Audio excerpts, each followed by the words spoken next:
皆さんこんにちは、ケニーです。Leverage English No.19 へようこそ。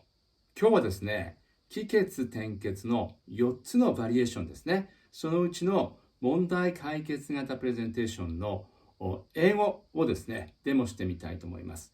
よろしいでしょうか。はい。前回やったことを簡単に振り返りますね。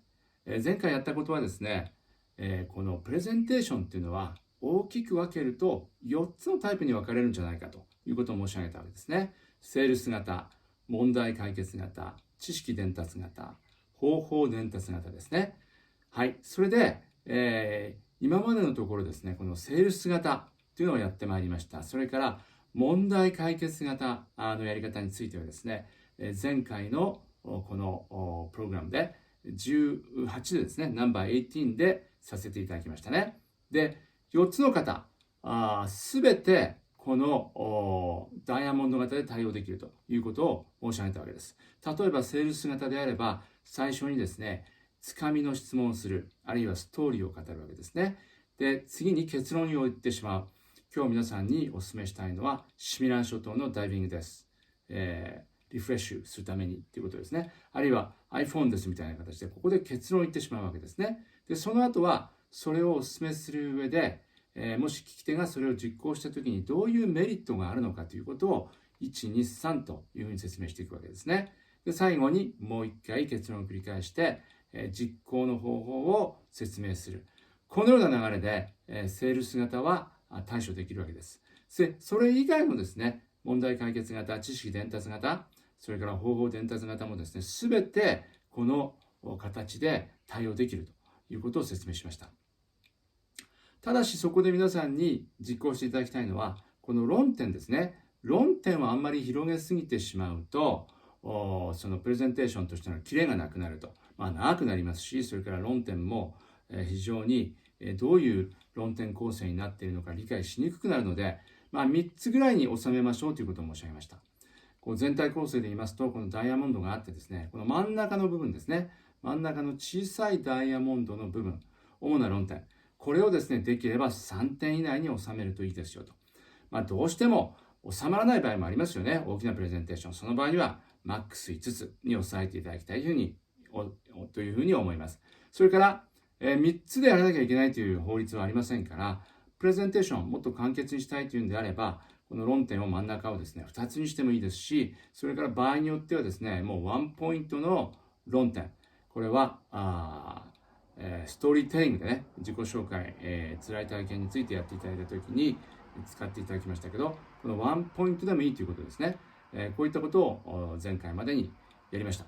さて今日はですね、この前回私が日本語でデモをした、プレゼンテーションですね、今日は英語に変えてやってみたいと思います。問題解決型のプレゼンテーションですね。で、まず全体構成をこの図を使って説明しておきます。まず、木のところで、私はですね、質問から入りますね。質問から入ります。それから結論のところでは、目的をはっきりと言ってしまいます。で、今日の目的は、日本語で言いますとね、日本人のプレゼンベタを解決するための一つの解決策を提案して、皆さんにぜひ実行していただきたいと思います。みたいな感じでね、結論をはっきり言ってしまいます。で、その後ですね、内容に入る前に今日の論点構成をね、さらっと説明します。今日のプレゼンテーションの構成を申し上げますと、まず最初にですね、問題の現状についてお話しします。次に問題の原因について。で、最後にその問題に対する解決策ですね。そしていよいよ最後の最後にその実行方法等々をご説明します。こんな感じでですね、論点構成を、明確にしながらやってみたいと思いますので、ぜひ注目していただきたいと思います。はい、それではね、今からデモします。Okay, good morning everybody. Welcome to my presentation today. I'd like to start with one question. How do you assess the level of the presentation skills of Japanese? Just, above average, on average, do you think a Japanese presentation skills compared with Westerners are high or low? Or how many of you think you are a great presenter? Raise your hand. I guess the answer to those two questions is no. Most of the us, including myself, think the overall presentation skills of the Japanese people compared with Westerners is not very high, actually pretty low. And probably none of you will confidently raise your hand saying, hey, I'm a great presenter, right? So that's a perception of Japanese people regarding the standard level of or average level of the presentation skills. Why do we have this kind of negative concept, self-concept about the level of the Japanese presentation skills, right? So today, I'd like to propose a possible solution to improve the overall level of the Japanese presentation skills, okay? So that's the purpose of the presentation. And by the end of my presentation, I hope you'll understand why we have this problem. And at the end of the presentation, I hope you will know how to act upon that to improve your own presentation skills. All right, so that's the purpose of my presentation. Regarding the structure of my presentation, I'm going to proceed with this structure. The first point, I'd like to talk about the problem situation which I got from the Google search result, okay? The second point is I'm going to explain to you the cause of the problem, why Japanese people in general have the presentation skills problem. The short answer to that question is the structure of the Japanese presentation is not good for making a logical English presentation. And the third point I'd like to discuss is I'm going to give you possible solution to the problem of how to improve overall level of the presentation skills of Japanese people. The answer is practice English debating. Okay, this is a structure of the presentation. Now let me start with the first point, the problem situation. Okay, I did the research on this issue. I used the Google and I input the keyword into the Google saying a Japanese people presentation skill. And I was very surprised to receive these headlines from the research, my Google, okay? So these are written in Japanese, but most of the, let me just read some of the headlines, okay? The first line says there are too many Japanese people who are not good at presentation skills, okay? Other point is why Japanese people are not good at presentation skills compared with Westerners, okay?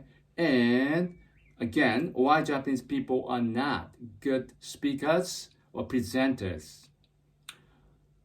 What is the reason why there are too many Japanese people who are afraid of making presentations?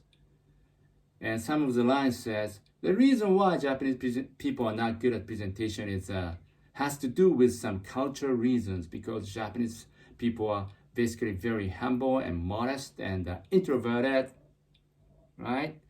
So I just got more than 50 lines all discussing why Japanese people are not good at making presentations compared with Westerners. This clearly shows we already know ourselves that we are not good speakers of, or we are not good at making presentations, okay? So this is a problem situation. Problem exists.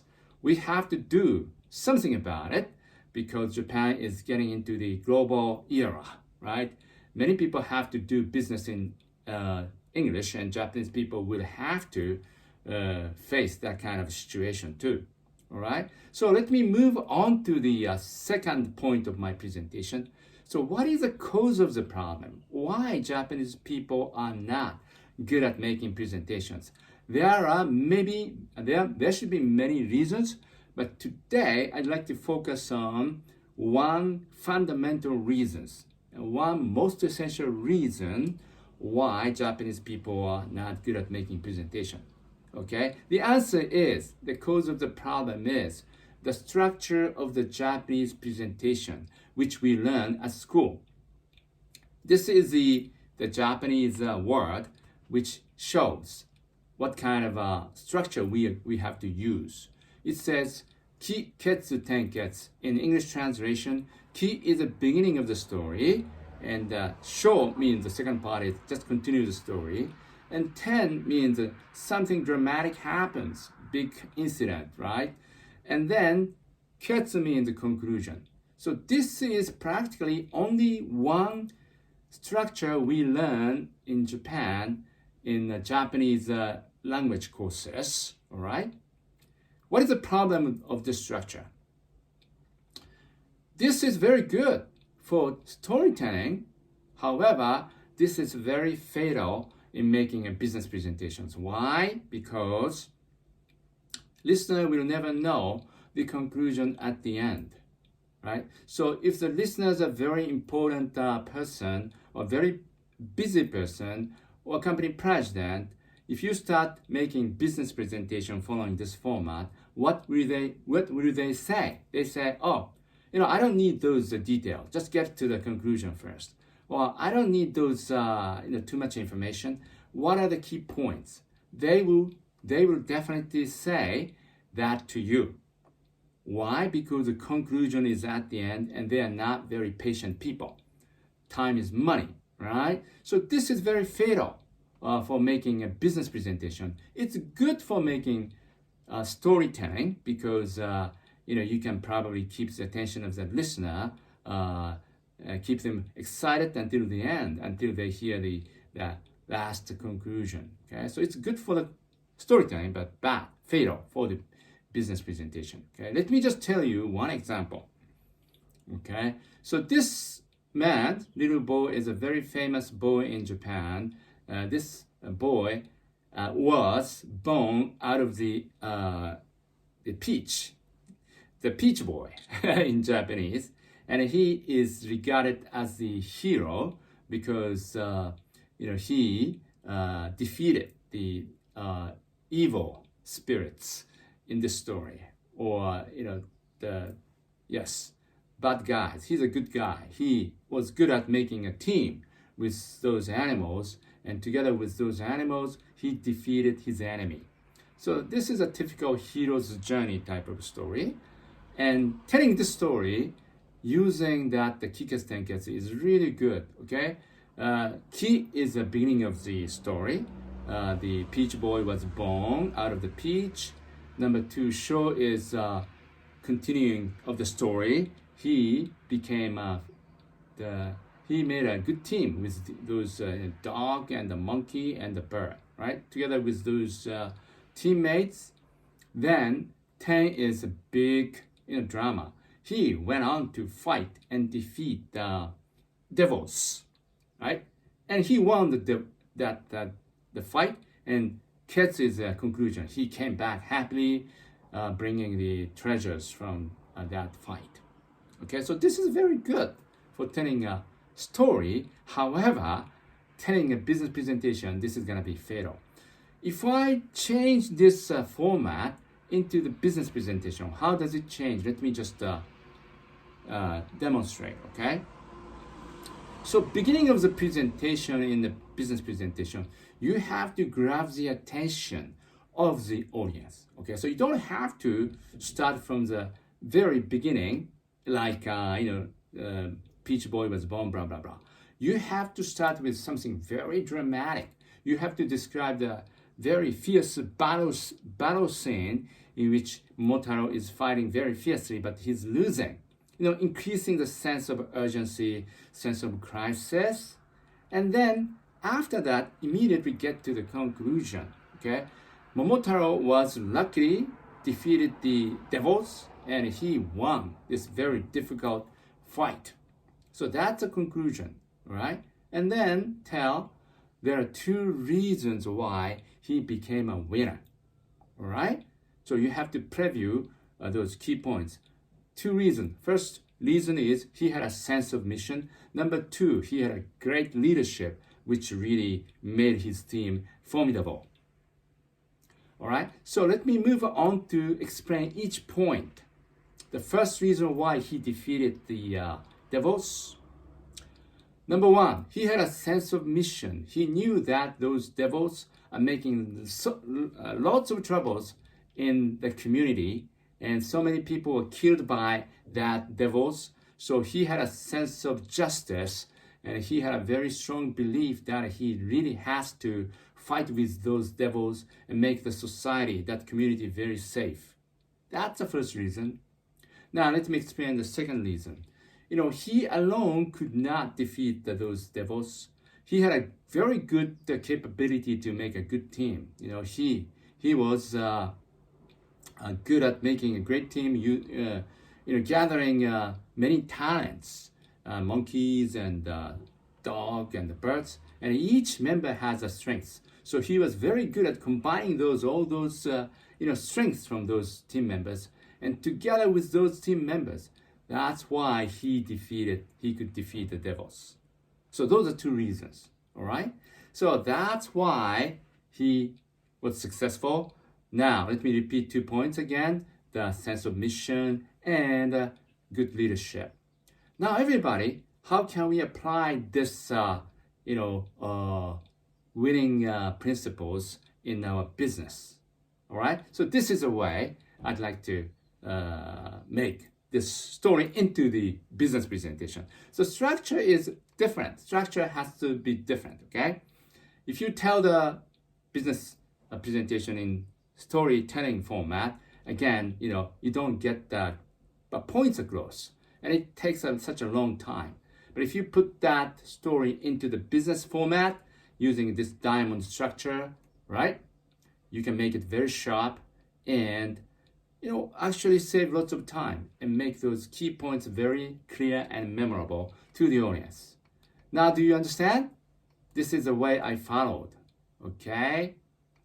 So everybody, I followed the 3 key points today: problem, situation; number 2, cause of the problem; and number 3, possible solution to the problem. I haven't talked about the number 3 yet, so let me give you my solution, okay? My solution I'd like to provide to you for Japanese people to improve their presentation skills is start practicing English debating. Why? Okay. English and the Japanese have a different way to structure argument. Okay. English way of arguing is start with the conclusion and 2 reasons why, 1, 2, or 3 reasons. And coming back to conclusion again, an action plan, just like I have just demonstrated in my presentation today. Okay, so if you keep practicing English presentation, your English will be much better. Okay, that's one thing. But on top of that, you can polish up your logical skills. You can make a very clear business presentation, okay, by practicing English debate. Okay, how can you do that?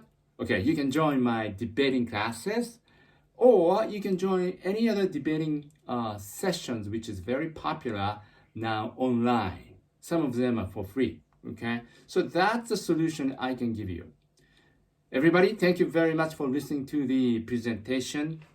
I hope you're going to join debating skill courses and practice and completely master business presentation skills, logical and very persuasive, clear business presentation skills, so that you can be very successful in the future international business. Thank you very much. はい、こんな感じでですね、やってみました。よろしいでしょうか。はい、先ほども言いましたけれども、この帰結転結フォーマットに当てはめてですね、やりましたね。よろしいですか。はい、こんな感じで、皆さんもぜひ英語でのですね、プレゼンテーションをやっていただきたいと思います。はい、今日やった内容はですね、もう一つだけですね、問題解決型を使っての英語のプレゼンをデモしましたね。で、今日の課題ですけれどね、これもスピーチ19ですね。すいません、前回の動画スピーチ18でしたね。19ではありません。今回が19になりますね。で、私の今のね、デモに従って皆さん、問題解決型のプレゼンテーションを一つ作ってきていただきたいと思います。3分じゃ無理ですね。まあ、5分ぐらいで結構です。5分、マックス7分以内ぐらいできる、7分はちょっとないですね。やっぱ5分ぐらいしましょうか。5分ぐらいでできる英語のプレゼンテーションをぜひ作ってきていただいて、Zoom で発表していただきたいというふうに思っております。OK？ で、次のセッションはですね、3つ目の方、知識伝達型ですね。これについての、これのやり方をですね、日本語と英語でデモする予定でおります。Okay, everybody, thank you for listening to the end as usual. I'm looking forward to seeing you in the next Leverage English. That is number 20. Until then, study English very hard and live with passion. See you then. Bye.